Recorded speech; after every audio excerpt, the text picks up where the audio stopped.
বিতর্ক যেন কিছুতেই পিছু ছাড়ছে না বলিউড অভিনেত্রী ও সাবেক মিস ইউনিভার্স ইন্ডিয়া বিজয়ী উর্বশী রাউতেলার।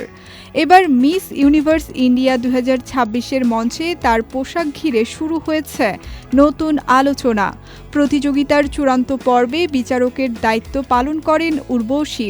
এ সময় ভারতের জাতীয় পতাকার রং ও প্রতীকের আদলে তৈরি বিশেষ একটি পোশাকে দেখা যায় তাকে।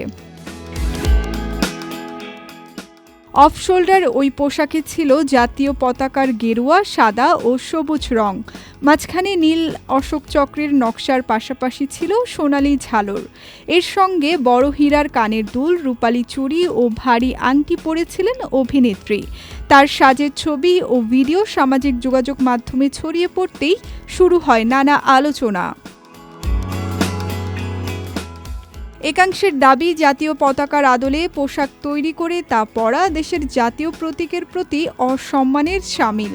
তবে অন্যদিকে অনেকে উর্বশীর এই উদ্যোগের প্রশংসাও করেছেন। তাদের মতে, আন্তর্জাতিক অঙ্গনে দেশের প্রতি ভালোবাসা ও ভারতের প্রতিনিধিত্ব তুলে ধরতেই এমন পোশাক বেছে নিয়েছেন তিনি।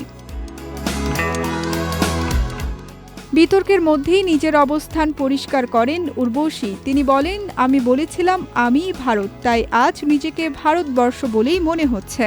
অভিনেত্রী জানান, তার পোশাকটি ভারতের জাতীয় পতাকা থেকেই অনুপ্রাণিত হয়ে তৈরি করা হয়েছে। উর্বশীর জন্য এবারের আয়োজনটি ছিল আরও বিশেষ। 2015 সালে মিস ইউনিভার্স ইন্ডিয়ার মুকুট জিতেছিলেন তিনি। সেই সময় তাকে মুকুট পরিয়েছিলেন সুস্মিতা সেন। এবারও নির্বাচন কমিটির সদস্য ছিলেন সুস্মিতা।